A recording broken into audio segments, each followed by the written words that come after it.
La perception du blanc, bloquée toute la journée par le comité de défense de l'hôpital. Pourquoi payer des impôts si l'argent public ne finance plus la santé? Eh bien, depuis ce matin, la perception du trésor public du blanc est bloquée par le comité de défense de l'hôpital. En ce dernier jour du paiement du premier tiers des impôts, cette action symbolique associe directement les contribuables et les invite à dire pas de maternité ni de chirurgie égale pas d'impôts. Sur place, Sabrina Baudouin.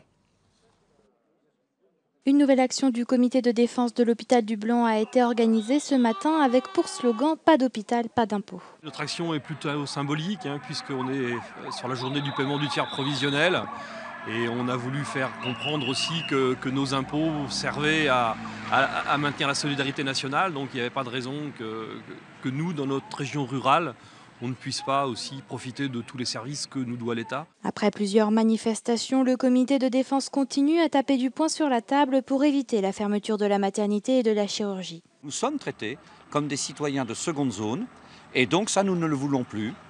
1 euro payé par un contribuable du Blanc ou de la région du Blanc est bien équivalent à tout euro payé par n'importe quel citoyen national et ce serait normalement à l'État de veiller à cette égalité de tous devant l'impôt et donc devant les services publics créés avec l'impôt. Le blocage du centre des impôts du Blanc a duré toute la journée, impossible aux agents des impôts de travailler, mais qu'importe, ils étaient aussi solidaires. Suppression de l'hôpital ou réduction de l'hôpital, c'est aussi réduction du travail des impôts et donc du personnel des impôts potentiels.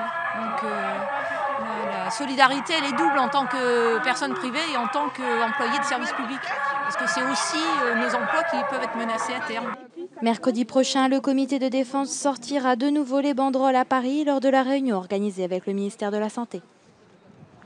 Et cette réunion, c'est un rendez-vous obtenu par les 3 députés de l'Indre auprès de Xavier Bertrand en fin de matinée. Et parallèlement à ça, donc, les membres du comité de défense se transformeront en femmes et hommes sandwich. Ils iront porter donc au ministère les fameuses cartes de vœux.